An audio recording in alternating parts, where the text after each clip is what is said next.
From what I've researched, the problem is that especially when you're using a 65-watt charger, these laptops have been known to have these particular MOSFETs that used to be here. They run very hot. Hello, this is Telomere and welcome to another repair video. In this video, there is a ThinkPad E15 Gen 2. We're working on another one, and this is actually from the previous video, the first one that I released with the issue with the MOSFET blowing. And the thing that I'm interested in is that there's now two spots there that are open, where I harvested off of this other laptop a MOSFET, while the other one was completely blown. It had a 0 ohm short fault in it, so it needs to be replaced. And I think that might be the reason why that laptop wasn't working. I might not be completely correct about that. All I know is that it was not acting right. I can't recall the exact cause. Nevertheless, the reason why I'm working on this one is because I want to use a couple of MOSFETs that are from an E14 Gen 2, and I want to try using those. Now, why I'm using it on this particular laptop is simply because these are a different MOSFET. This set of MOSFETs, they look about the same. The settings all look the same, but I'm not 100% sure. It just has me concerned, and I'd prefer to use these on a laptop that may or may not work over a laptop that I know will work, and I just need to buy some new MOSFETs for it, you know? So that's what we're going to do in this video. We're going to be testing out to see whether or not these MOSFETs are going to work. I honestly have no idea. I'm going to give her a go. Now, before I fully dive in here, I just want to show you first what I'm looking at before I go into the microscope. It is, let me grab my tweezers. It is these little guys right here. That's QB6 and QB5. This is the E14 Gen 2 board, which is interesting in the sense that they the board is almost identical in how it looks and in location, and even the labeling, QB6, QB5, same exact setup as the E15 Gen 2. So I'm figuring that these are probably the correct MOSFETs. Let's get these guys off there and tossed onto the other board.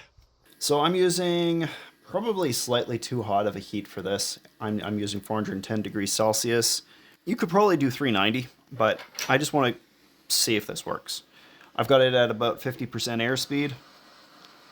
Just gonna rapidly heat up the board itself. I don't want to knock away other components. This board has already got a major fault on it, so it doesn't really matter whether or not destroy stuff, but it would be nice to save some parts. I think that is it. Yes it is. There's one. There's two. Now here it is. Here's the mess that we're dealing with. I have not knocked components, but they have gotten slightly askew, so I got to get those guys back into place. As you can clearly see, that capacitor is slightly off. It's connected fine. It's just I would like to have it back into its proper location. I just realized that I forgot to put my exhaust fan on. That's no good. It's gonna be a little bit louder, but I prefer to not be breathing in potentially toxic chemicals. Let's see about getting this cleaned up here. Okay, let's just see if I can even just get that a little bit heated up. Maybe I should put some heat into the board first. Not doing anything whatsoever.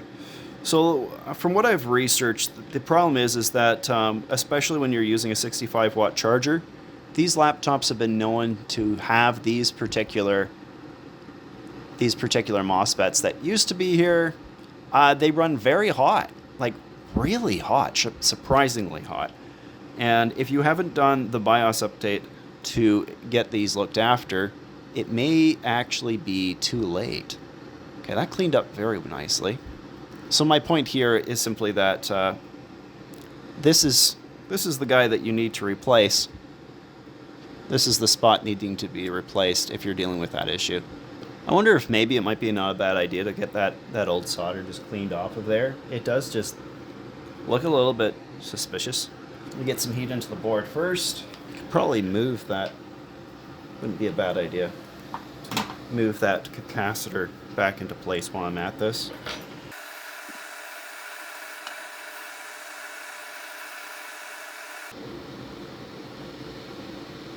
There we go.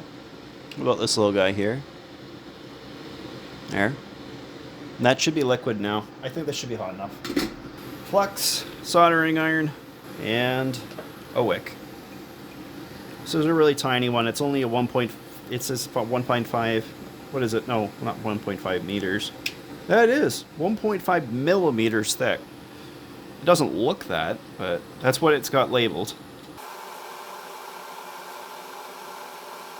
That's so weird. I wonder if the copper underneath is melted a little bit. Because that did not do what I expected it to do. I don't know. That is so weird. I think that there isn't much I can do. I'm just going to put in some new solder onto this. Some new solder, some clean solder, right over top, and just deal with it as it is. Do a little bit of cleanup. Just using a little bit of 99.9% isopropyl alcohol on this toothbrush just to get it started. And then finish it off with a piece of paper towel.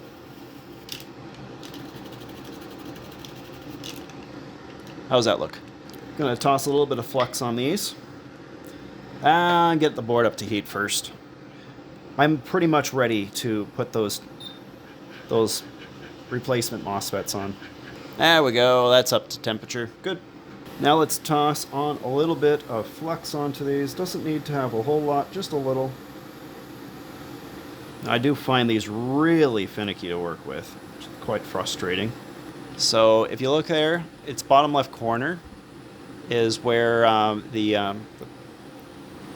where it is for pin 1. I'm gonna hold this down as it heats up, right there like that.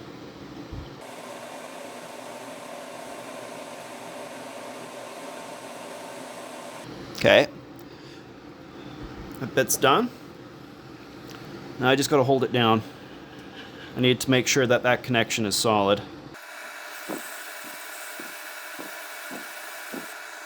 Okay, I think we did it. A little bit more flux, just a tiny bit. Let's get that next one in.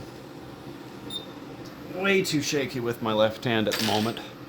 I have no way to stabilize it, so I actually must use my right hand, which means I gotta move this board. Okay, I'm just having difficulties with that particular angle. Just trying to hold on to that chip. So I moved it around.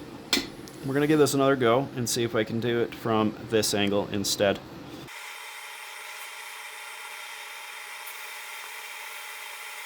Good. And now we gotta push. I expect a bunch of solder to spill out of this, just because I put a fair bit extra.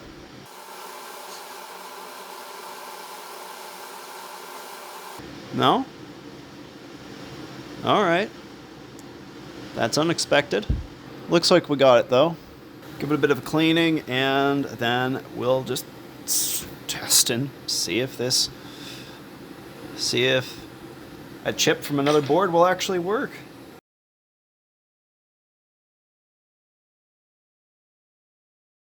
Okay, at this point I might be able to get this to work even just with a basic test. So I'm going to plug it in right now. Just see if it does something. Here's the tester. Actually, you know what would be even more useful? If you guys can see the light. I'm not sure if this will show up. I can't remember if it'll show up with the LED at this point if there is no battery connected. Where are you? There's the LED right there. I'll just tell you what I see for the other. It is pulling. It's got an amp draw. That is extraordinary. All right, we can toss this in and test, I guess. I think there is information. I've got a sticker on the laptop that shows exactly what the original fault was. It says it won't boot, but it does charge. The issue the laptop originally showed was that it wouldn't turn on, but that it did charge. Now, I think that more likely the issue wasn't so much that it wouldn't charge, but that there was a short and so it looked like it could charge. That would make more sense because the MOSFET wasn't just a little bit not working like with the previous motherboard or the previous laptop that I had worked on. It had an issue with the MOSFET simply having desoldered itself from the board. In this occasion, the MOSFET was shorted. So it would make logical sense that if the MOSFET is shorted, it would think that it might actually be charging. And it might even show that it's charging. It's not actually charging. Okay. Alright, we got everything back together. First off, let's see if the charge light comes on. It does. Second, let's see how much draw it's getting.